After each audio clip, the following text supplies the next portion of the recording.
Unemployment in the Tar Heel State, 10.1%, national average 9.1%. How optimistic are you that the president's jobs plan will bring down that number in your state?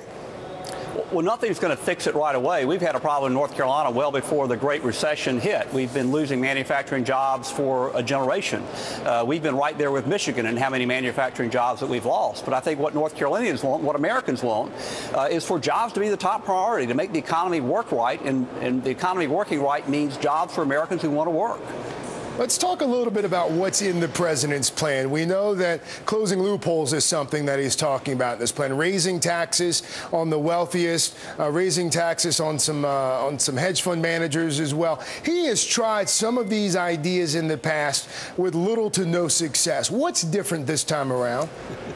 Well, it may not be different in that respect this time around. It may be Republicans still refuse to budge at all on anything that would increase taxes on the very richest Americans. But the polls that you just mentioned that shows Americans are skeptical of this, when you look more closely, what they're most skeptical of is that tax breaks do anything to help the economy. They've been hearing that for a decade now, and they can't see anything good that's come of it. And they certainly don't think having more tax cuts for job creators really creates jobs.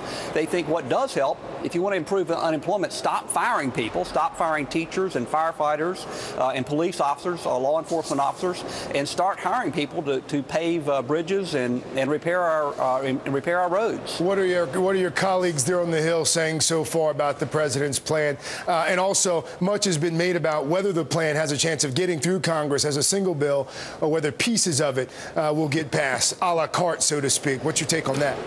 Well, unfortunately, the parts that have the greatest likelihood of getting through are the tax cuts for businesses that Republicans favor that would do the least to help the economy. The American people are right about that, and that's the part that has the least public support. Republicans talk about compromise, but their idea of compromise is like the old joke, I wanted a dog, but my wife wanted a cat, so we compromised and got a cat. Their idea of compromise is to do exactly what they want and nothing else.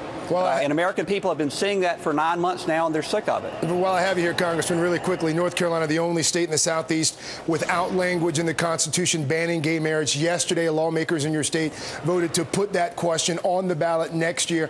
Will the Tar Heel State be the last state in the South to ban same-sex marriage? Actually, the amendment goes a lot farther than that. North Carolina law already prohibits same-sex marriage, and this would not change the real application of the law at all. But this amendment goes even further, and it would prohibit private employers even from providing benefits to same-sex couples. North Carolinians know that goes too far, and there's a lot of opposition to that. All right, Congressman, thank you so much. Appreciate your time on this Wednesday. Thank you.